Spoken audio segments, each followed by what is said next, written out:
Menurut Kamus Besar Bahasa Indonesia, perjalanan diartikan sebagai suatu kegiatan kepergian ke suatu tempat, sedangkan dinas diartikan sebagai bagian kantor pemerintahan yang mengurus suatu pekerjaan.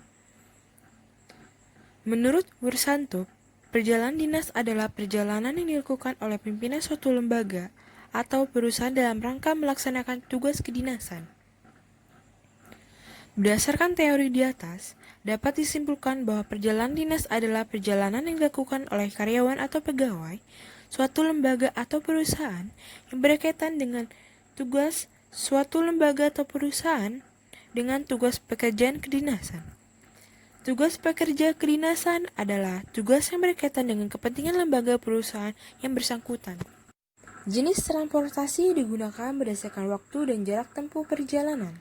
Jika perjalanan jarak dekat, biasanya menggunakan transportasi darat seperti mobil dinas, bus, ataupun kereta api sesuai dengan keinginan pimpinan. Jika jarak jauh, misalnya keluar kota atau keluar negeri, bisa menggunakan pesawat terbang. Jika keluar kota, bisa menggunakan kapal atau kereta api sesuai dengan keinginan pimpinan dari instansi atau lembaga tertentu. Assalamualaikum warahmatullahi wabarakatuh. Saya Salsabila Miftahul akan mempresentasikan persiapan mengatur jadwal perjalanan dinas. Mengatur jadwal perjalanan dinas. Jadwal perjalanan dinas sebaiknya dibuat tidak terlalu ketat. Pengaturan waktu pertemuan yang satu dengan pertemuan yang lainnya jangan dibuat terlalu berdekatan. Sediakan waktu untuk perjalanan dari satu tempat ke tempat pertemuan lainnya. Dengan demikian, pikiran dan tenaga tetap segar, sehingga seluruh acara perjalanan dinas pimpinan akan terlaksana dengan baik. Dan tujuan perjalanan dinas dapat mencapai target sesuai dengan rencana kegiatan yang telah ditetapkan perusahaan. Sekian dari saya, mohon maaf bila ada salah kata. Assalamualaikum warahmatullahi wabarakatuh. Baik, Assalamualaikum warahmatullahi wabarakatuh. Perkenalkan, nama kelompok saya 1. Ayu Wulandari, kedua Dian Robin Pramari, ketiga Fauzia Amandarihan, keempat Laras Septiani, kelima Rahadatul Aisy, dan keenam Salsabila Miftahul Jannah. Kami dari kelompok kelas 12 OTKP 1. Baik, pada kesempatan kali ini kami mendapat tugas untuk mempresentasikan modul keempat dengan judul Perencanaan Perjalanan Dinas, yaitu pada pembelajaran mata pelajaran Hubungan Masyarakat atau Humas dengan guru pembimbing Ibu Gantri. Adapun submateri dari perencanaan perjalanan dinas, 1. Definisi perjalanan dinas, kedua macam-macam perjalanan dinas, ketiga tata cara pelaksanaan perjalanan dinas, keempat persiapan rencana perjalanan dinas, kelima persiapan dokumen perjalanan dinas, keenam persiapan transportasi perjalanan dinas, ketujuh persiapan akomodasi perjalanan dinas, kedelapan persiapan pembiayaan perjalanan dinas, dan 9 persiapan mengatur perjalanan dinas. Oke, pada kesempatan kali ini saya sendiri mendapat bagian untuk poin B dan D atau poin kedua dan poin keempat, yaitu macam-macam perjalanan dinas dan persiapan rencana perjalanan dinas. Baik, langsung saja kita masuk ke materi yang pertama yang akan saya jelaskan, yaitu macam-macam perjalanan dinas.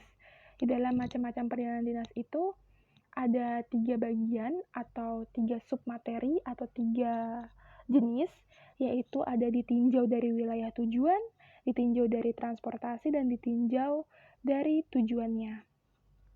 Baik, akan saya jelaskan satu-satu, yaitu dari ditinjau dari wilayah tujuan. Ditinjau dari wilayah tujuan memiliki 2 pembagian lagi, yaitu perjalanan dinas dalam negeri dan perjalanan dinas luar negeri. Perbedaannya yaitu perjalanan dinas dalam negeri yaitu suatu perjalanan dinas yang dilakukan oleh perorangan atau seorang pimpinan beserta rekan-rekannya untuk melakukan rapat atau kerjasama dengan perusahaan atau instansi lain dengan jarak yang tidak terlalu jauh. Kira-kira jaraknya sekurang-kurangnya 5 kilo dan masih berada di wilayah Indonesia. Example, instansi saya bergerak di bidang jasa. Lalu instansi saya melakukan rapat serta kerjasama dengan instansi atau perusahaan yang berada di Surabaya. Lalu saya sebagai pimpinannya dengan rekan-rekan saya untuk menemani saya datang ke Surabaya untuk melakukan rapat dan kerjasama. Lalu kami masih berada di dalam lingkup wilayah Indonesia karena Surabaya masih berada di wilayah Indonesia dan tidak terlalu jauh juga. Makanya disebut dengan perjalanan dinas dalam negeri. Lalu untuk perjalanan dinas dalam dinas luar negeri.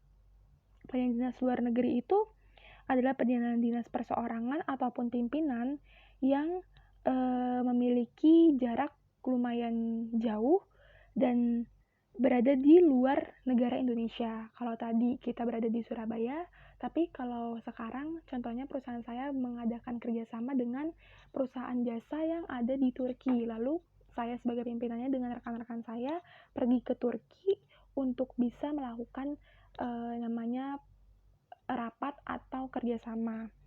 Lalu biasanya ini memakan biaya yang cukup banyak dan juga biasanya biayanya itu anggarannya bersumber dari pendapatan belanja perusahaan. Lalu ditinjau dari transportasi, itu ada 3. Ada perjalanan dinas lewat darat, laut, dan udara. Kalau untuk darat yang kita ketahui kita lewat jalan raya, jalan tol, jalan layang, dan lain-lain. Biasanya kita menggunakan mobil perusahaan, travel bus, atau kereta api.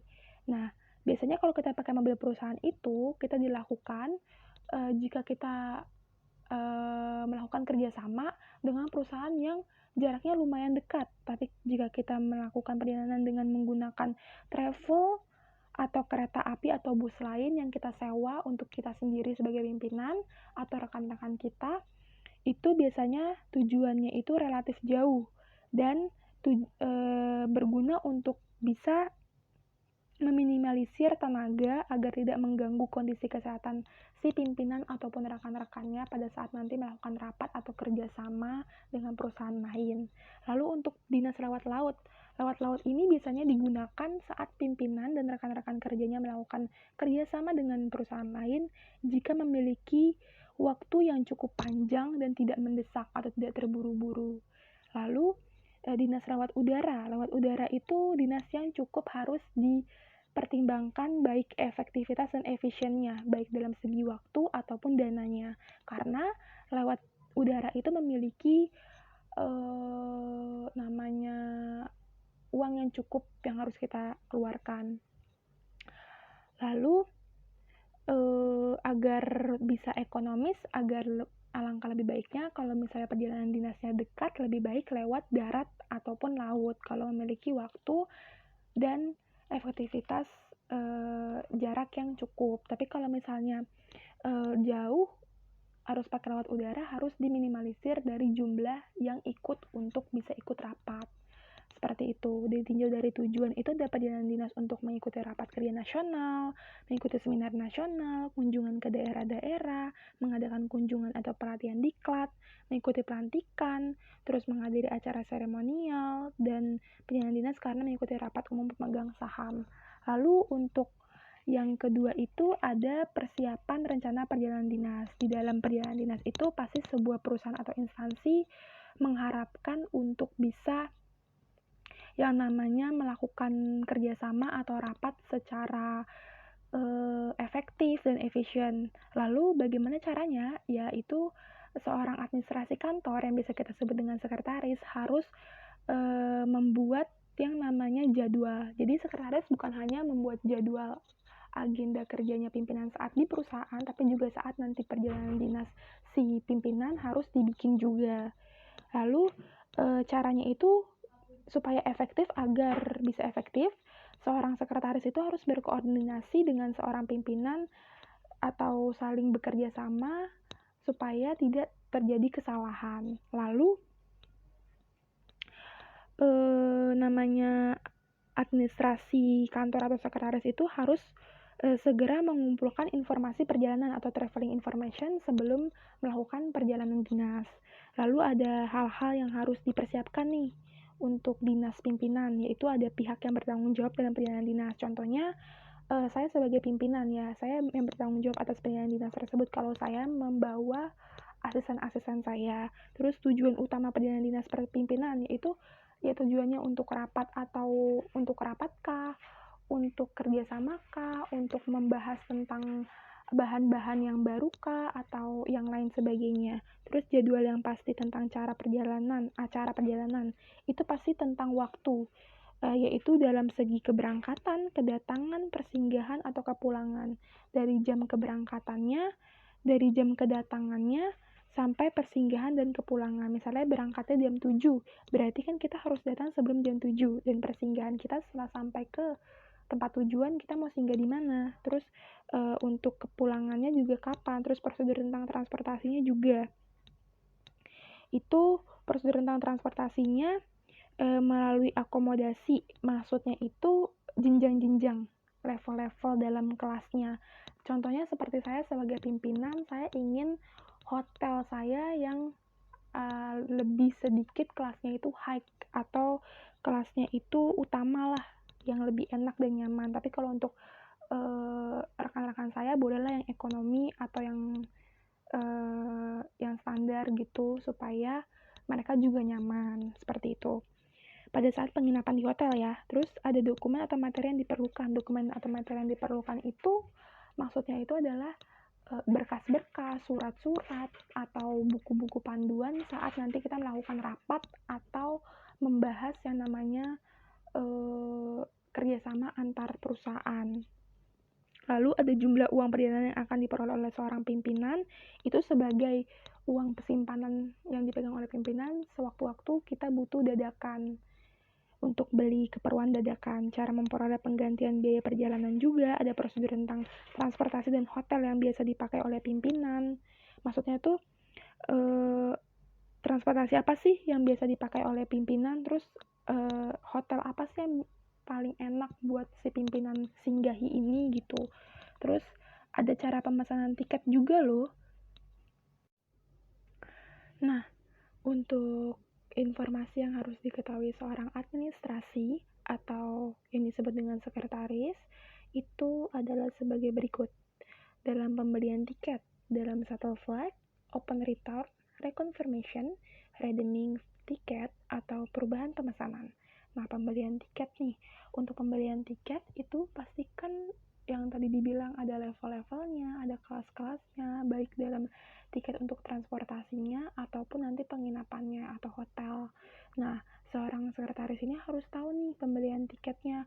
Misalnya untuk kategori pimpinan, itu levelnya harus apa ya untuk transportasinya plus dengan hotelnya. Misalnya harus transportasi yang high atau bintang 5, begitu pula dengan hotelnya. Mungkin kalau untuk penemannya atau yang namanya rekan kerjanya untuk nemanin dia, ya mungkin kelas ekonomi itu lebih baik gitu.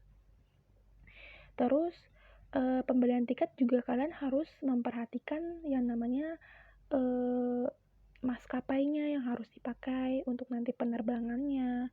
Terus nanti juga kita harus pilih-pilih biro perjalanannya juga, terus biaya tiketnya itu berapa, terus dari biaya tiket itu udah termasuk biaya apa aja, terus kita nanti bakalan bayar melalui metode apa, mau transfer kah atau mau secara langsung tunai, seperti itu.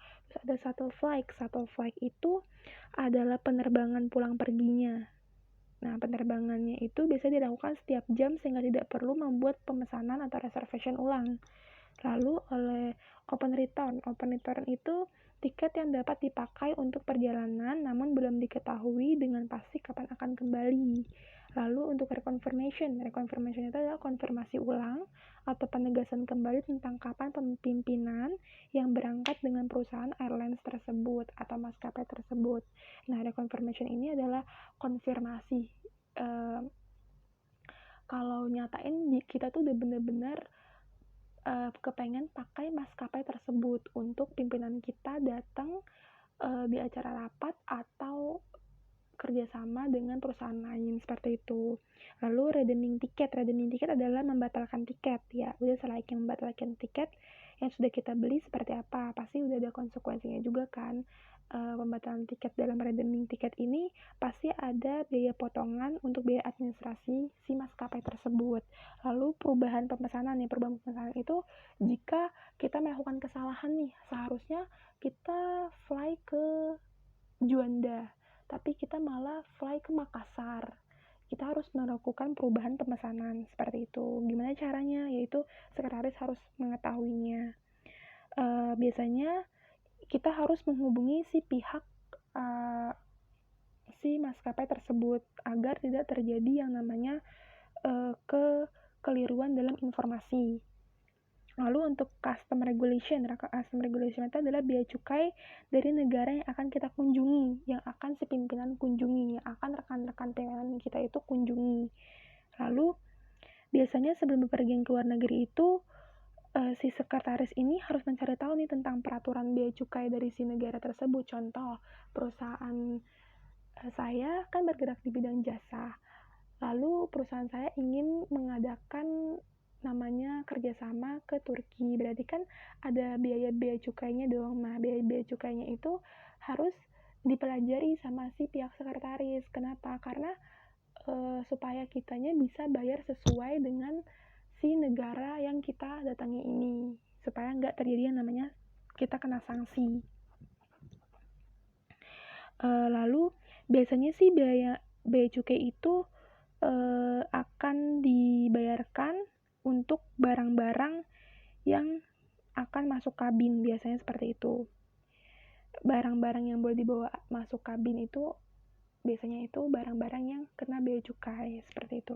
Terus baggage atau bagasi.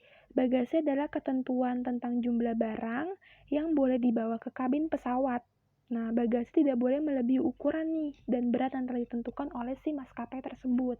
Si maskapai yang akan kita pakai, si maskapai yang akan pimpinan atau rekan kerja si yang kita pakai ini. Lalu penumpang itu harus membawa bagasi melebihi jumlah, tidak boleh membawa bagasi melebihi dari kapasitas yang udah ditentukan oleh si maskapai yang udah kita tentuin, yang udah kita pilih. Contohnya kita pilih maskapai Garuda Indonesia.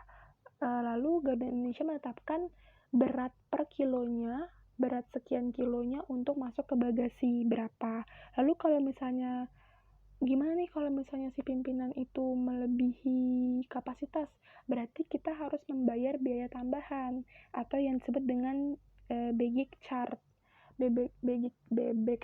Baggage charge itu adalah biaya tambahannya kita, biaya tambahan jikalau si pimpinan itu membawa barang bawaan ke kabin melebihi dari ke kabin pesawat melebihi dari jumlah berat yang ditentukan si maskapai tersebut.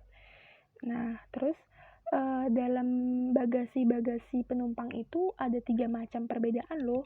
Nah, ada bagasi terdaftar atau checked baggage, bagasi tidak terdaftar atau unchecked baggage, dan weight concept. Nah, bagasi terdaftar itu atau checked baggage adalah barang bawaan yang terdaftar dan dimuat di tempat khusus barang di dalam pesawat yang dapat disebut dengan baggage compartment. Lalu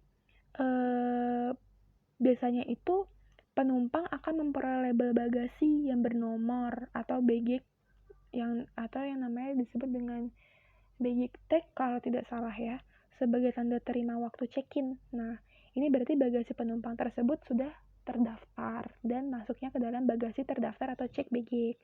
Lalu bagasi tidak terdaftar, ada unchecked baggage, nama lainnya, yaitu barang bawaan yang dibawa oleh si penumpang, si pimpinan kita atau rekan kerja kita nanti ke dalam kabin pesawat.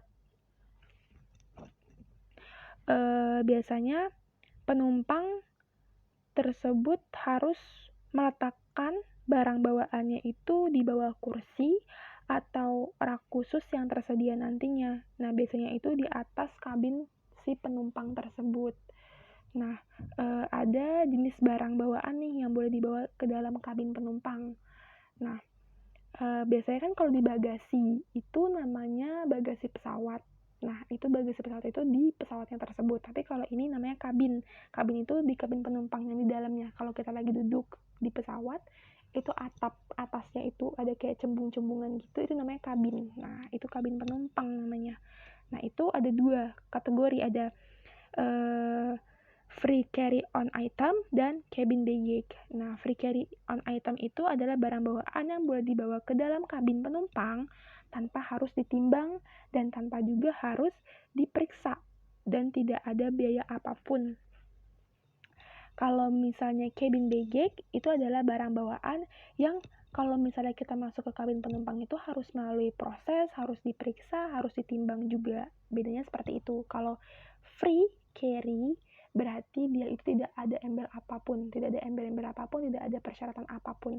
Boleh dibawa ke kabin penumpang tanpa ada syarat apapun, tanpa harus diperiksa, ditimbang, dan diproses segala macam. Tapi kalau cabin baggage itu harus diproses dan harus ditimbang dan harus dilihat dulu nih barang-barangnya. Nah, biasanya yang masuk ke dalam free carry itu barang apa aja sih? Nah, biasanya itu seperti payung, kamera, makan makanan, jas hujan, buku bacaan ya. Terus jas jas musim dingin ya. Nah, jas musim dingin atau overcoat.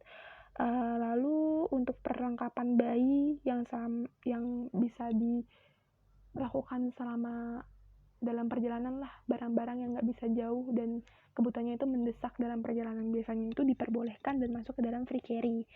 Lalu kalau untuk cabin baggage, barang-barangnya itu biasanya ada namanya beautiful case atau yang namanya tas make up ya. Tas make up, terus tas wanita, terus tas kantor, mesin tik, terus laptop itu masuk ke dalam cabin baggage. Lalu ada weight concept. Weight concept adalah penumpang mendapat jatah membawa bagasi. Ini weight concept itu jatah membawa bagasinya. Nah, sesuai dengan kelasnya, sesuai dengan jenjangnya. Jika kelas utama itu maksimal 40 kilo, tapi kalau kelas dinas itu 30 kilo dan kelas ekonomi itu 20 kilo. Nah, supaya kita dalam perjalanan dinas itu lancar, biasanya si pihak administrasi atau sekretaris harus membuat pengendalian perjalanan dinas untuk si pimpinan dan juga rekan-rekan kerjanya. Rekan-rekan kerja yang dibawa oleh pimpinan untuk bisa nemenin si pimpinan ini. Nah, biasanya itu pengendalian perjalanannya itu atau yang disebut dengan agenda perjalanan dinasnya itu disebut sebagai travel checklist. Supaya apa? Supaya si pimpinan tahu barang-barang apa aja yang harus dibawa, barang-barang apa aja yang tidak boleh dibawa, barang-barang apa aja yang dilarang, barang-barang apa aja yang harusnya ditinggal, dan barang-barang apa aja yang udah kena bea cukai atau tidak kena bea cukai. Seperti itu, dan barang-barang apa yang boleh dibawa di kabin penumpang atau barang-barang apa aja yang bisa dimasuk ke dalam bagasi pesawat. Seperti itu, supaya tidak terjadi yang namanya kita kena penalti dan kita akan membuang uang kita, uang perusahaan kita, dan akan menambah pengeluaran. Seperti itu. Jadi segala macam perjalanan dinas untuk pimpinan kita harus siapkan. Sebagai sekretaris kita harus siapkan dari mulai keberangkatan, kedatangan si pimpinan, persinggahan maupun sampai kepulangannya dia. Seperti itu. Oke, baik, terima kasih untuk penjelasan kali ini.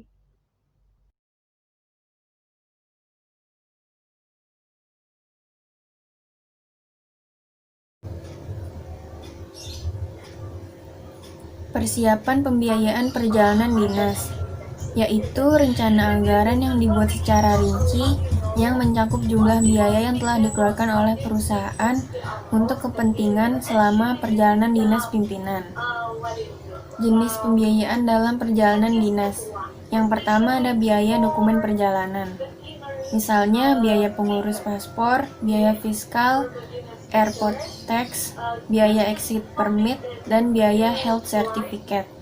Yang kedua, ada biaya transportasi, meliputi biaya perjalanan pergi dan pulang dan biaya perjalanan lokal selama dalam perjalanan dinas. Yang ketiga ada biaya akomodasi. Yang keempat ada biaya kontribusi penyelenggaraan acara, misalnya acara seminar dan biaya pelatihan. Yang kelima ada meals entertainment, yaitu biaya yang digunakan untuk menjamu relasi. Yang keenam ada biaya konsumsi. Yang ketujuh ada biaya lunsum atau perdin, yaitu biaya pengganti selama bekerja di luar perusahaan.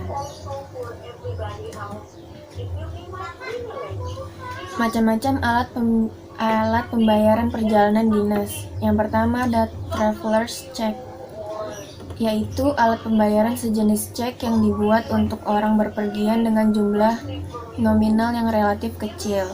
Yang kedua ada letter of credit atau LC, surat yang digunakan ketika seseorang membutuhkan dana dalam jumlah besar selama perjalanan.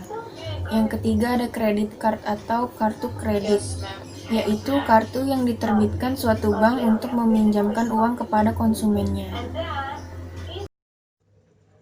Di sini saya akan menjelaskan persiapan akomodasi. Akomodasi adalah sarana untuk menyediakan jasa tempat penginapan atau tempat tinggal sementara bagi orang yang bepergian dan dapat dilengkapi dengan makan, minum, dan jasa lainnya. Hal-hal yang perlu diperhatikan dalam persiapan akomodasi. Yang pertama ada pemesanan kamar hotel. Apabila pimpinan ingin melakukan perjalanan dinas dan menginap di hotel, sebaiknya pemesanan kamar hotel dilakukan sehari sebelumnya. Dan pemesanan kamar hotel bisa dilakukan melalui telepon, faksimiles, atau pesan langsung saat tiba di hotel. Yang kedua ada check-in. Check-in adalah mendaftarkan diri untuk memasuki hotel, dilakukan di bagian reservation atau pemesanan, atau resepsionis untuk memesan kamar. Yang ketiga ada check-out. Check-out adalah meninggalkan hotel dengan menyerahkan kunci dan memeriksa barang-barang bawaan. Dan yang terakhir ada cara pembayaran. Biasanya pembayaran kamar hotel dilakukan pada saat check-in sesuai lamanya waktu menginap dan kelas kamar yang dipilih. Pembayaran ini hanya untuk biaya kamar. Untuk biaya yang lain seperti makan dan minum dibayar langsung setelahnya atau saat check-out. Tetapi ada juga hotel yang pembayarannya itu dilakukan pada saat akan check-out. B. Jenis akomodasi. Yang pertama ada hotel, motel, dan hostel. Bedanya adalah kalau hotel, penginapan yang dikelola secara komersial. Komersial itu berhubungan dengan perdagangan atau niaga. Penginapan yang dikelola secara komersial dan memenuhi persyaratan yang telah ditetapkan pemerintah dengan menyediakan jasa pelayanan makan, minum, dan lain-lain. Kalau motel adalah penginapan yang menyediakan fasilitas khusus berupa tempat parkir kendaraan bermotor yang terletak di dekat kamar dan biasanya tertutup. Dan yang terakhir ada hostel. Hostel adalah tempat penginapan yang murah. Biasanya digunakan bagi mahasiswa atau karyawan yang sedang melaksanakan pelatihan atau diklat. Dan di dalam kamarnya itu terdapat lebih dari 6 tempat tidur.